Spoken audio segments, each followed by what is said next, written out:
Жена с дочкой еще спали. Я аккуратно закрыл за собой дверь и торопливо спустился по лестнице. Опаздывать было нельзя, ведь я теперь директор собственной фирмы.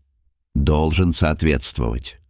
Выйдя во двор, я уже собирался сесть в машину, но в этот момент заметил соседского мальчика, который с самого утра уже был во дворе.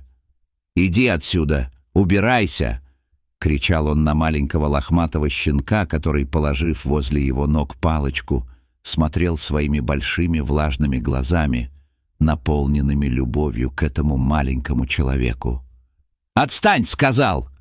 Снова грозно закричал Гришка, замахнувшись на надоедливого щенка. Тот отскочил в сторону, все так же с надеждой, глядя на мальчика. «Ты чего на него так грозно ругаешься?» — спросил я, позабыв о своей машине и направившись к нему. «Смотри, как он тебя любит, а ты...» Я присел на лавочку рядом с Гришкой. «А чего он?» — надув губы, ответил мальчик.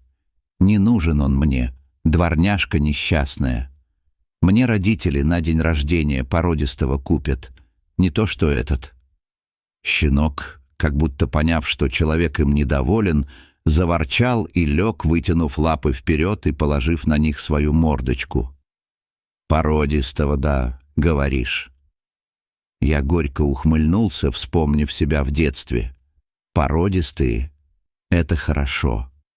Да только уверен ли ты, что он тебя так же любить будет? Смотри, вон дождик на него капает, а он лежит и ждет, когда ты на него сердиться перестанешь». Мальчишка нахмурился, не находя, что ответить, а потом, немного подумав, добавил: «Пацаны говорят, что он беспородный, с такими только неудачники ходят». Знаешь, а ведь я в детстве так же, как ты, думал.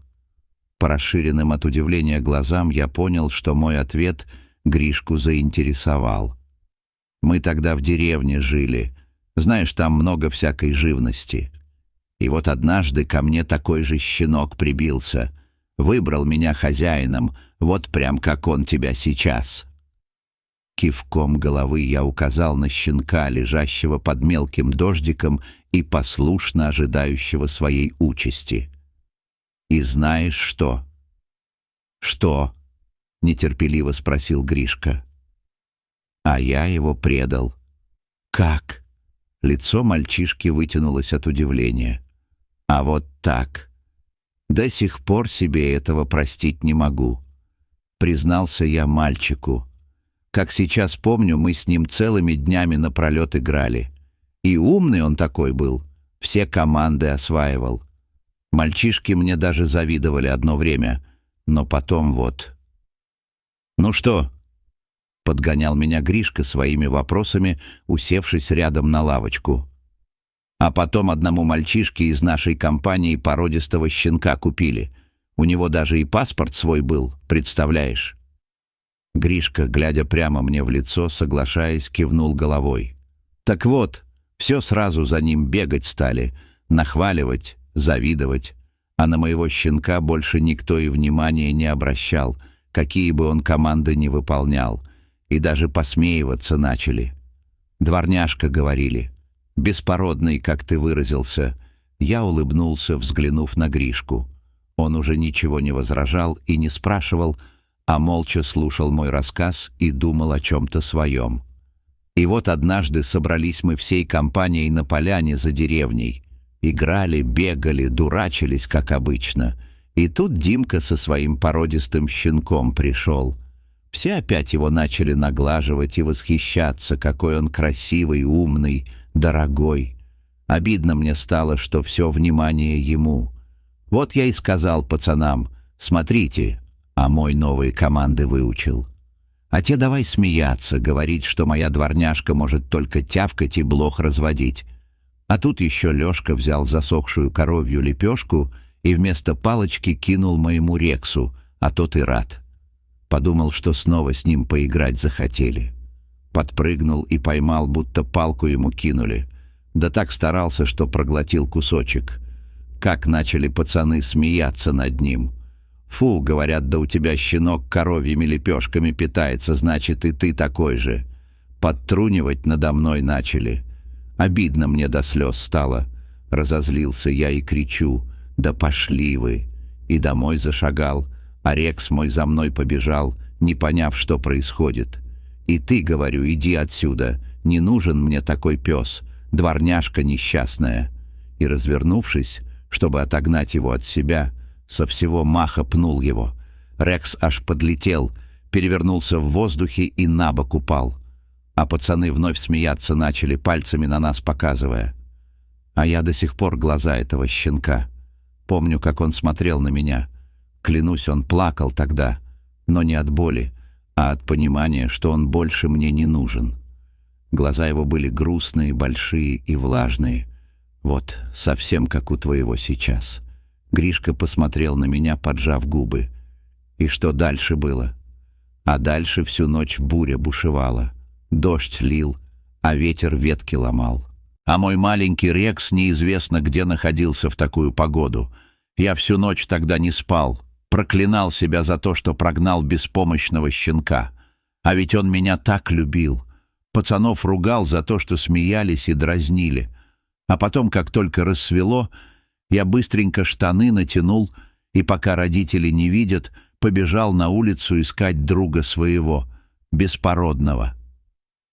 «И что, нашел?» — с надеждой спросил Гришка. «Нашел. Да только поздно уже было. Когда я пришел на нашу поляну, он так там и лежал, прямо в луже, и не дышал совсем». «Почему не дышал?» — всхлипывая, спросил Гришка. «Он умер?» «Умер», — подтвердил я, взглянув на Гришку, не обращая внимания на его слезы.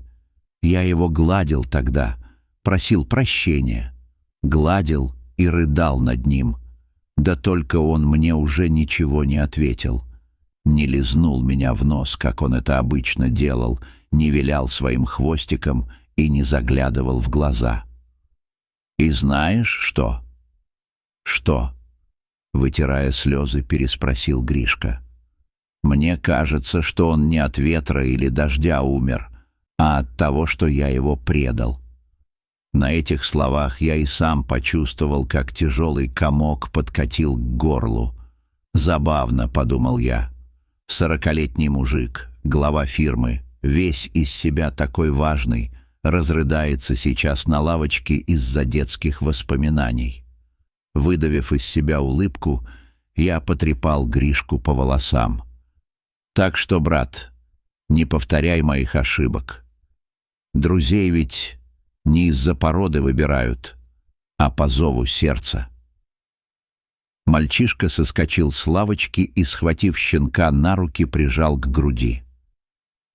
«Я его никогда не предам», — решительно заявил он, все еще с мокрыми от слез глазами. «Он моим лучшим другом будет», — сообщил он и отправился в свой подъезд. А я улыбнулся. «Хороший пацан», — подумал я. Не зря я на него время потратил. Взглянул на часы. Уже почти 9. Опоздал. Хороший же я пример подаю своим сотрудникам. Но ничего, это того стоило. Ведь есть в нашей жизни вещи куда важнее карьеры и бизнеса. Дорогие зрители, если вам понравилась эта история, обязательно поставьте палец вверх и поделитесь этим рассказом со своими друзьями. Если вы впервые на этом канале и еще не подписаны на него, рекомендую подписаться прямо сейчас, чтобы не пропустить очередную захватывающую историю.